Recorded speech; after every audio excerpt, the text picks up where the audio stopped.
আসসালামু আলাইকুম। জাতীয় নির্বাচন ২০২৬-এর প্রার্থী তালিকা। আজকের জেলা পঞ্চগড় ও ঠাকুরগাঁও। পঞ্চগড় ১। ধানের শীষ প্রতীকে বিএনপি থেকে নির্বাচন করবেন ব্যারিস্টার মোহাম্মদ নওশাদ জমির। দাড়িপাল্লা প্রতীকে জামাতে ইসলামীর প্রার্থী অধ্যাপক ইকবাল হোসেন। এনসিপির সম্ভাব্য প্রার্থী হিসেবে সার্জিস আলম এর নাম শোনা যাচ্ছে।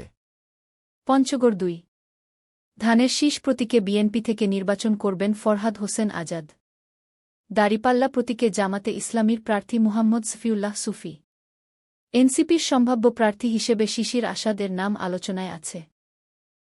ঠাকুরগাঁও ১। ধানের শীষ প্রতীকে বিএনপি থেকে নির্বাচন করবেন বিএনপি মহাসচিব মির্জা ফখরুল ইসলাম আলমগীর।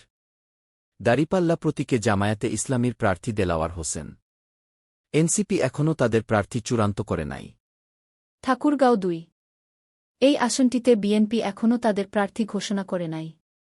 দাড়িপাল্লা প্রতীকে জামায়াতে ইসলামীর প্রার্থী মাওলানা আব্দুল হাকিম। এনসিপি এখনও তাদের প্রার্থী চূড়ান্ত করে নাই। ঠাকুরগাঁও ৩। ধানের শীষ প্রতীকে বিএনপি থেকে নির্বাচন করবেন মোহাম্মদ জাহিদুর রহমান জাহিদ। দাড়িপাল্লা প্রতীকে জামায়াতে ইসলামীর প্রার্থী মিজানুর রহমান। এনসিপি এখনও তাদের প্রার্থী চূড়ান্ত করে নাই। আগামী পর্বে দিনাজপুর জেলার প্রার্থীদের সাথে পরিচয় করিয়ে দেব। ৩০০ আসনের বিভিন্ন দলের প্রার্থীদের সম্পর্কে জানতে কৃষক.com-এর সাথেই থাকুন। ধন্যবাদ সবাইকে।